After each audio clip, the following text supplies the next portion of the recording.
Hey everyone, welcome to my channel. Today we're doing something really exciting, a complete beginner's guide to growing broccoli at home. And I mean complete.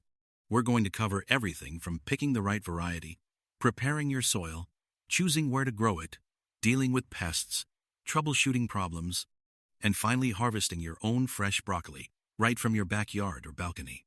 So whether you've never grown anything before, or you've tried broccoli and it didn't work out, this video is for you.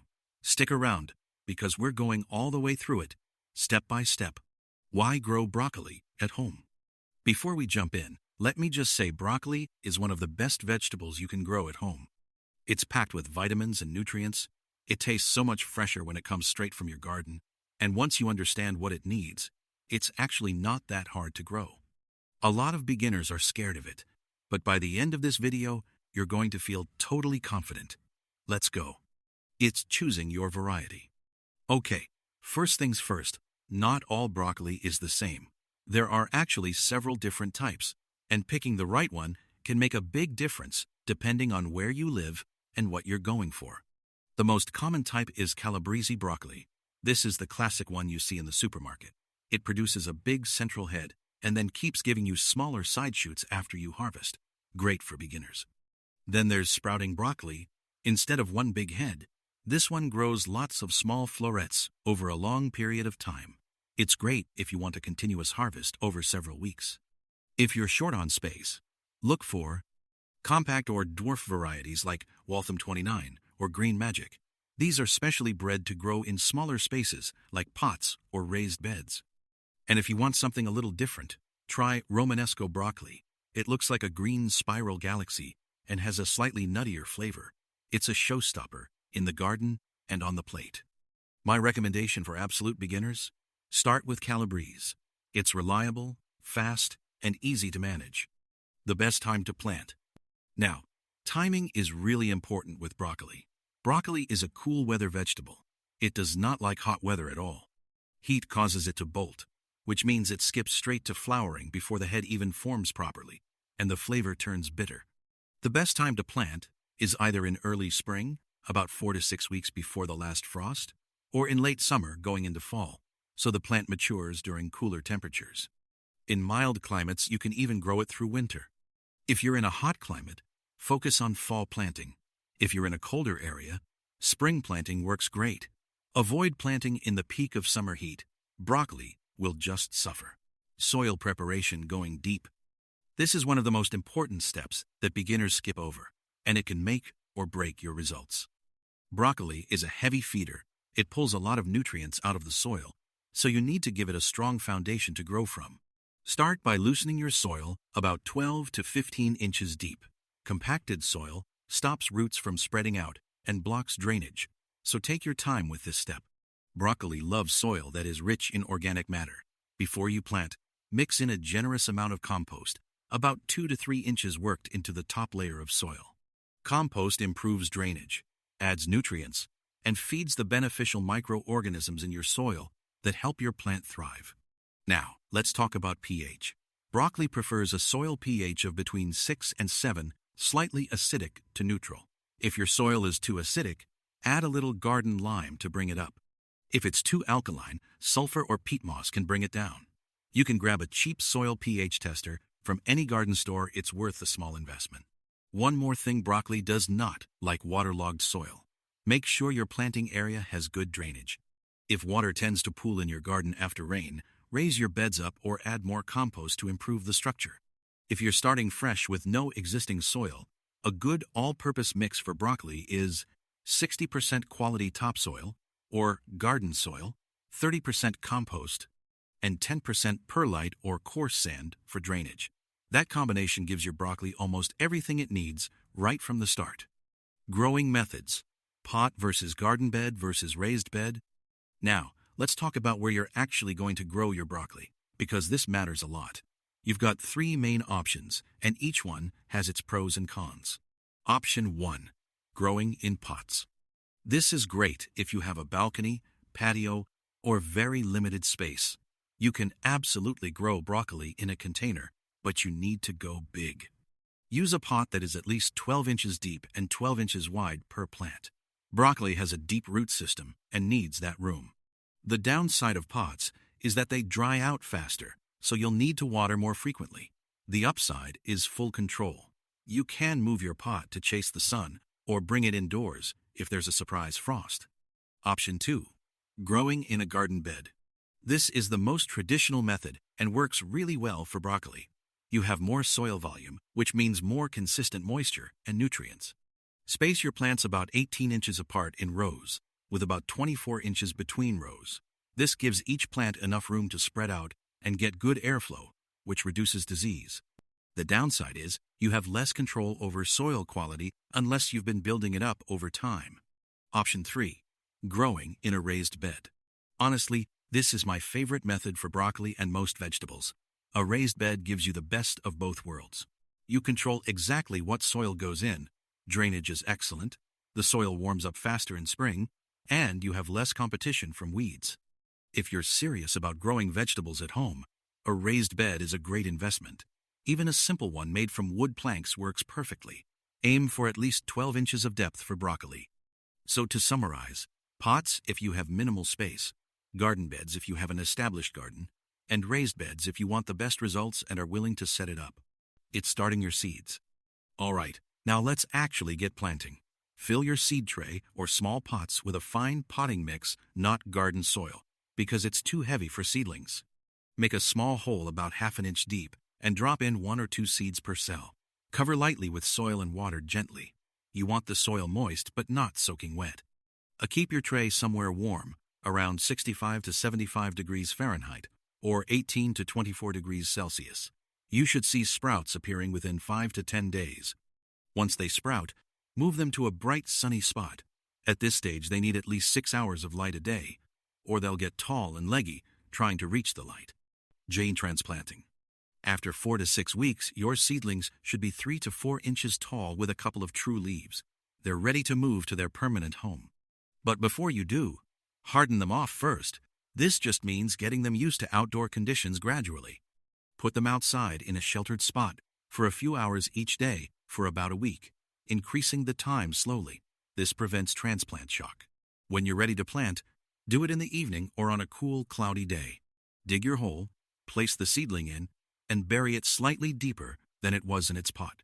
Broccoli can actually grow roots from its stem, which makes it more stable. Water it in well, and you're good to go. Watering expanded. Consistent watering is key with broccoli. It needs about 1 to 1.5 inches of water per week. The goal is to keep the soil evenly moist, not soggy, not dry. Let me break this down a little more. In cooler weather, you might only need to water 2 or 3 times a week. In warmer or windier weather, you may need to water every day, especially if you're growing in pots. Always check the soil before watering. Stick your finger about an inch into the soil, and if it feels dry, it's time to water. If it still feels moist, hold off. Water at the base of the plant, not over the leaves. Wet leaves invite fungal disease, especially in humid conditions. If you can, water in the morning so any moisture on the leaves has time to dry out during the day. Adding a 2 to 3 inch layer of mulch around your plants is a game changer. It locks in moisture, keeps the roots cool, and reduces how often you need to water. Use straw, shredded leaves, or wood chips all work great. A fertilizing expanded. A broccoli is hungry. It needs regular feeding throughout its life to produce those big, beautiful heads. Start with a balanced fertilizer. When you first transplant something like the 10th of October 2010, granular fertilizer worked into the soil gives a good foundation. About 3 weeks after transplanting, switch to a nitrogen-heavy fertilizer. Nitrogen is what drives leafy green growth and helps the plant build up strong stems and leaves before the head forms. A liquid fertilizer high in nitrogen applied every 2 weeks works really well at this stage. Once you start to see the head beginning to form, that central cluster of buds ease off the nitrogen and switch to a fertilizer higher in phosphorus and potassium. These nutrients support the development of the head itself and strengthen the plant overall. Don't over-fertilize though. Too much nitrogen late in the season can actually cause the head to be loose and open rather than tight and firm. Follow the instructions on your fertilizer packaging, and when in doubt, less is more. Pests and diseases in detail. Okay, this is a big one. Broccoli has a few enemies, and you need to know what to look for. Cabbage worms are the #1 pest. These are small green caterpillars that blend in perfectly with the leaves. They chew holes through the foliage and can damage the developing head. Check the underside of leaves regularly and pick them off by hand. If the infestation is bad, use a spray called BT, Bacillus thuringiensis. It's a natural bacteria that kills caterpillars without harming anything else. Aphids are tiny, soft-bodied insects that cluster on the undersides of leaves and suck the sap out of your plant. They multiply fast. A strong blast of water from a hose knocks them off. You can also spray with diluted neem oil, which is a natural insecticide that works really well on aphids. Cabbage root fly lays its eggs near the base of the plant, and the larvae eat the roots. Signs include wilting even when the soil is moist. Placing a collar of cardboard or foam around the base of each plant when transplanting can stop the fly from laying eggs there. Flea beetles make tiny holes all over the leaves, especially on young seedlings. Row covers lightweight fabric placed over your plants are the best defense against these. On the disease side, watch out for clubroot, which causes the roots to swell and deform, and downy mildew, which shows up as yellow patches on top of leaves with gray fuzz underneath. Both are caused by wet, poorly drained conditions. The best prevention is good soil drainage, proper spacing for airflow, and avoiding overhead watering. Troubleshooting why is my broccoli not growing? Let's go through the most common problems beginners run into. My broccoli is tall and thin and falling over. This is called leggy growth, and it means your seedlings aren't getting enough light. Move them to a sunnier spot or closer to a grow light. The leaves are turning yellow. Yellow leaves usually mean one of two things. Either the plant needs more nitrogen, so fertilize it, or the soil is waterlogged and the roots are struggling. Check your drainage. My broccoli headed up way too small. This usually happens when the plant experiences stress, either heat, inconsistent watering, or not enough nutrients. Make sure it's getting fed regularly and kept moist, especially as the head develops. The head opened up into yellow flowers before I could harvest. This is called bolting, and it's caused by heat or the plant getting too old. It means you waited just a little too long. Next time, harvest when the head is still tight and dark green. Keep an eye on it daily once the head starts forming, because it can go from perfect to bolted surprisingly fast in warm weather. There are lots of leaves but no head forming. This usually means too much nitrogen. The plant is spending all its energy on foliage. Ease off the nitrogen fertilizer and be patient. The head should start forming soon. My plant just wilted and died suddenly. Check the roots.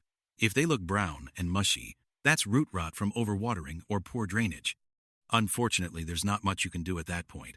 But for next time, improve your drainage and let the soil dry slightly between waterings. Harvesting. Now the best part. Your broccoli is ready to harvest when the central head is firm, tight, and a deep, rich green color, usually around 60 to 80 days after transplanting, depending on your variety. Don't wait for it to get bigger thinking it will keep growing once it's at a good size. Cut it. Use a sharp knife and cut the stem at an angle, leaving about 6 inches of stem attached to the plant. Cutting at an angle helps prevent water from sitting on the cut and causing rot. Here's the great news, you're not done after that first harvest. Leave the plant in the ground, and within a week or two, small side shoots will start growing from the stem. These smaller heads are just as tasty, and you can keep harvesting them for several more weeks. Water and feed the plant after the main harvest to encourage those side shoots to come in strong. And that's the complete guide to growing broccoli at home. From picking your variety, preparing your soil, choosing your growing method, all the way through to troubleshooting and harvesting. I really hope this gives you the confidence to give it a try. If this video helped you out, please give it a like. It really helps the channel grow. And if you have any questions, drop them in the comments below. I read every single one. Subscribe so you don't miss the next growing guide, and I'll see you in the next video. Happy growing, everyone.